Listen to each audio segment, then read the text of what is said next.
सुप्रभात बच्चों, मैं रविंद्र प्रसाद। पिछले क्लास में तुम लोग को पाठ 2 पढ़ाए थे, सुभान का पाठ पूरा हो गया है। अब उसमें मौखिक प्रश्न है और बहुविकल्पी। सब किताब निकालें और उसका मिलान करें और लिखें भी। मौखिक प्रश्न का एक शब्द में चाहे एक वाक्य में उत्तर होगा। इसके आगे बढ़ेंगे तो उसमें चिन्ह लगाना होगा। 4 प्रश्न में और 4 विकल्प है, उसमें एक पर। और सबको मालूम ही है, सुभान का एक कहानी है, रामवृक्ष बेनीपुरी द्वारा लिखी। चलो किताब निकाल लो सब और देखो। मौखिक का पाला है, सुभान खां कौन थे? तो जवाब में होगा सुभान खां एक मुस्लिम कारीगर थे। आगे बढ़ रहे हैं। प्रश्न क, क्या आपका आला पश्चिम में रहता है? यह किसने पूछा है? तो यह लेखक ने सुभान खां से पूछा, यानी लेखक ने पूछा। तीसरा है ग, सुभान दादा पेशे से क्या थे? हर आदमी का अपना अलग अलग पेशा होता है। कोई व्यवसाय करता है, कोई खेती करता है, कोई नौकरी करता है, अलग अलग। तो सुभान खां पेशे से एक राज थे। राज का मतलब राज मिस्त्री, जो ईंटे का चुनाई करते हैं, पेशे से राज थे। और राज समझ में ना आए तो राज मिस्त्री थे। अगला घ, हज करने के बाद सुभान दादा लेखक के लिए क्या सौगात लेकर आए थे? तो सुभान दादा लेखक के लिए छुहारे लेकर आए थे। ठीक है। आगे अंग, एक ही प्रश्न में 2 प्रश्न समाहित है। पढ़ा है, किसने किससे कहा सवेरे नहा खा लो, आज तुम्हें हुसैन साहब के पैक में जाना है? तो किसने यानी नानी ने किससे कहा? तो लेखक से कहा। नानी ने लेखक से कहा कि आज तुम्हें सुभान खां के हुसैन साहब के पैक में जाना है, इसलिए तुम सुबह में ही नहा खा लो। चलो आगे बढ़ रहे हैं। तीसरा पाला तो था श्रुत लेख डिक्टेशन, उसको अपने से पढ़ें और दिमाग में रखें कि कैसे कहाँ कौन सा मात्रा दिया जाता है। कोई भी शब्द सही लिखाता है, वहाँ थोड़ा भी गया नहीं लिखाया जाता है, क्योंकि थोड़ा सा हर्षी दीर्घी मात्रा में अंतर होगा तो गलत माना जाता है। तो बोर्ड वर्क का काम है, अपने से दिमाग में रखें इस बात को। चलो आगे। 3 नंबर सही विकल्प और सही का चिन्ह लगाना है। 4 ठो विकल्प है जिसमें एक ही सही है। पहला है, सुभान खां कहाँ जाना चाहते थे? तो मक्का, बगदाद, तेहरान, इस्लामाबाद। तो इसका जवाब होगा मक्का। आगे ख, निम्नलिखित में से कौन सी बात सुभान दादा की दाढ़ी में नहीं थी?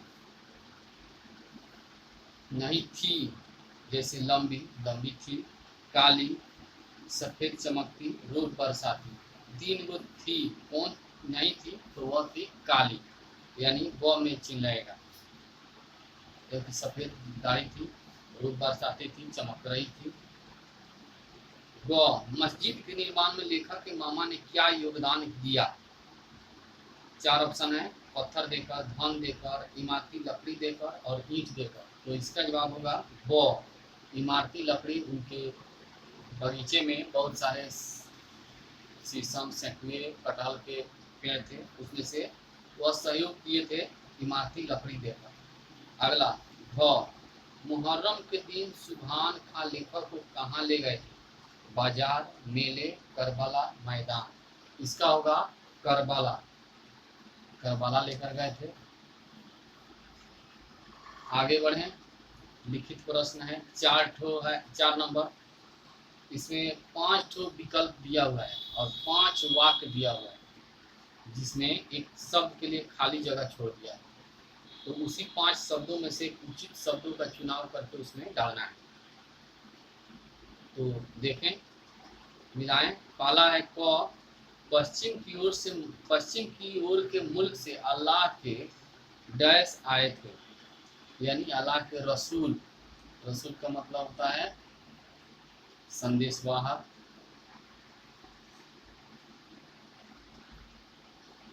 आगे ख नंबर, रसूल साहब की दाढ़ी के कुछ बाल डैश में रखे हैं, यानी मक्का में।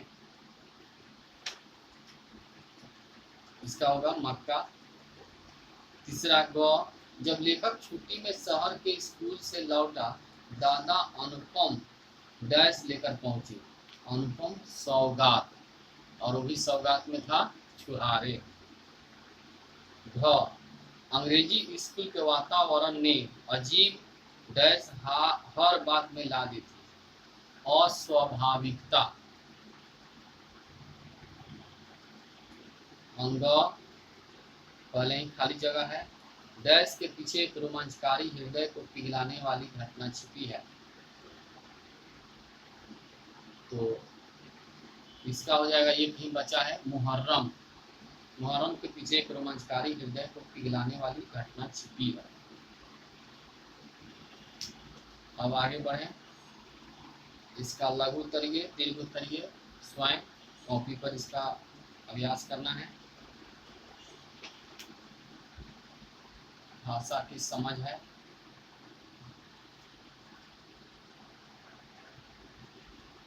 आगे एक दिया हुआ है सर्वनाम और या सर्वनामिक विशेषण, इसको बता दे रहा है। सर्वनाम तो वह शब्द है जो संज्ञा के स्थान पर उसका प्रयोग किया जाता है। जैसे बार बार संज्ञा का प्रयोग करने से उस वाक्य की, उस गद्यांश की महत्ता कम हो जाती है, उसका सौंदर्य कम हो जाता है, इसलिए उसके जब वह, उसे, वे, उन्हें का प्रयोग किया जाता है। और सर्वनामिक विशेषण होता है जो कि संज्ञा के पहले और लगाकर वाक्य पूरा किया जाता है, तो वह सर्वनामिक होता है।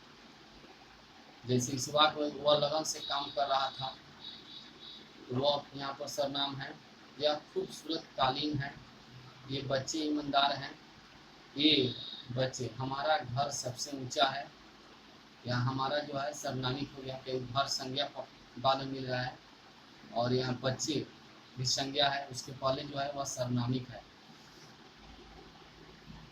4 नंबर, पाठ में प्रयुक्त इन उर्दू शब्दों के हिंदी पर्याय लिखें। ऐसे बहुत सारे शब्द हैं जो हम लोग हिंदी में प्रयोग करते हैं उर्दू शब्द का, अंग्रेजी शब्द का, यानी विदेशक शब्द का। जैसे hospital, college, knowledge, toffee, coffee, सब अंग्रेजी शब्द है। इसी तरह उर्दू शब्द का भी हम लोग प्रयोग करते हैं। तबीयत, मर्ज, बीमार, कैंची शब्द है जो पुर्तगाली में है। महकामा का अंग्रेजी होता है डिपार्टमेंट, हिंदी होता है विभाग। तो जो भी दिया हुआ है 4 तो सब उर्दू शब्द है, उसका हिंदी रूप लिखना है। जैसे मेहमानदारी करना, यानी आदर करना, आदर या सत्कार। ख, वक्त, वक्त का हो जाएगा हिंदी का समय। आगे है सौगात। सौगात का मतलब होता है संदेश, चाहे उसका संदेश लाए हैं कोई सामान, वस्तु। अगला है गुस्सेवर, उर्दू शब्द है, उसका नाराज, क्रोधित, खफा होगा। उसके आगे 5 नंबर में दिया है, कुछ शब्द दिया हुआ है संज्ञा शब्द,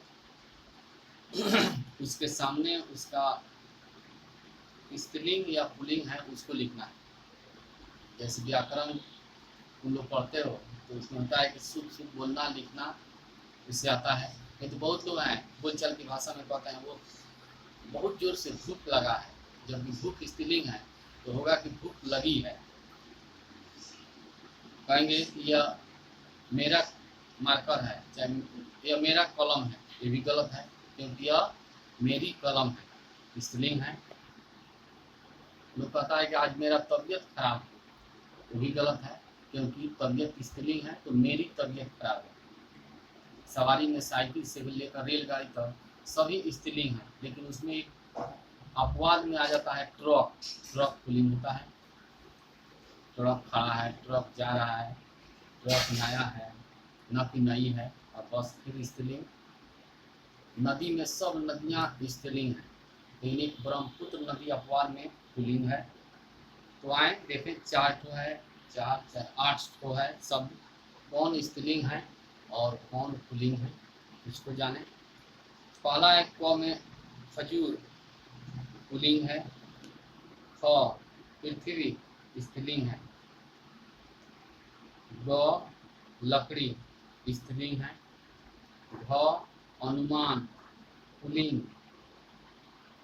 अंग दर्द पुल्लिंग, च कवच पुल्लिंग, छ इमारत स्त्रीलिंग, ज मनौती स्त्रीलिंग।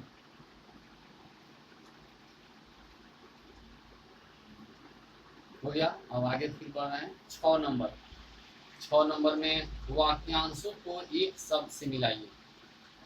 जैसे कहा जाता है तो अनेक शब्दों का एक शब्द होता है। जैसे शत्रुघ्न एक शब्द है, उसका अनेक शब्द होगा, शत्रु को मारने वाला। दूसरा एक शब्द बोल रहे हैं आजाद शत्रु, यानी जिसका कोई शत्रु ना हो। उसी तरह यहाँ वाक्य दिया हुआ है, यानी अनेक शब्द दिया हुआ है और उसके बगल में एक शब्द दिया हुआ है।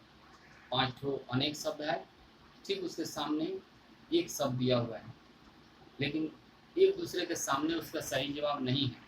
इसीलिए कह रहा है कि वाक्यांशों को एक शब्द से मिलाइए। किसके साथ किसका सही जोड़ा बैठ रहा है उसको देखें, मिलाएं। जो स्मरण करने योग्य है, आसान है, उसका हो जाएगा अस्मरणीय।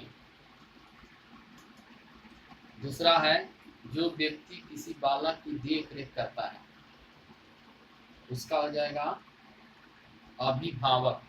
मान लेते हैं अपना माता पिता हैं तो देख रेख करते हैं, और दोनों नहीं हैं तो कोई ना कोई अपना, मान लेते हैं चाचा हैं, मौसा हैं, फूफा हैं, वो भी नहीं है तो कोई पड़ोसी ही देख रेख करें, उसका ख्याल रखें, तो उसको भी अभिभावक कहा जा सकता है, कहा जाता है।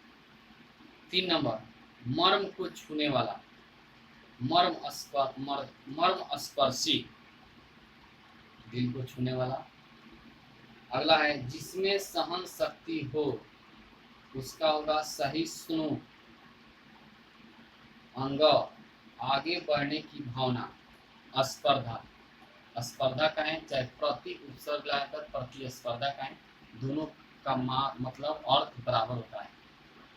जैसे कहा जाता है कि एक विद्यार्थी को 80 में 78 नंबर आया और दूसरे को आया 20 नंबर चाहे 30 नंबर, तो उससे 20 नंबर लाने वाला विद्यार्थी 78 लाने वाला से न कि ईर्ष्या करे, घृणा करे, द्वेष करे कि उसको क्यों आ गया, हमको नहीं आया। नहीं, वहाँ पर तो अपने आप को देखना होगा, कड़ी मेहनत करनी होगी, परिश्रम करना होगा, यानी स्पर्धा करें, उस होड़ में जाएं, होड़ लगाएं, मेहनत करें, तब हम जाकर उसकी बराबरी करेंगे, उसको छुएंगे। चलो पार्ट 2 का यह अभ्यास पूरा हो गया। अब अगले क्लास में पार्ट 3 पढ़ाएंगे। धन्यवाद।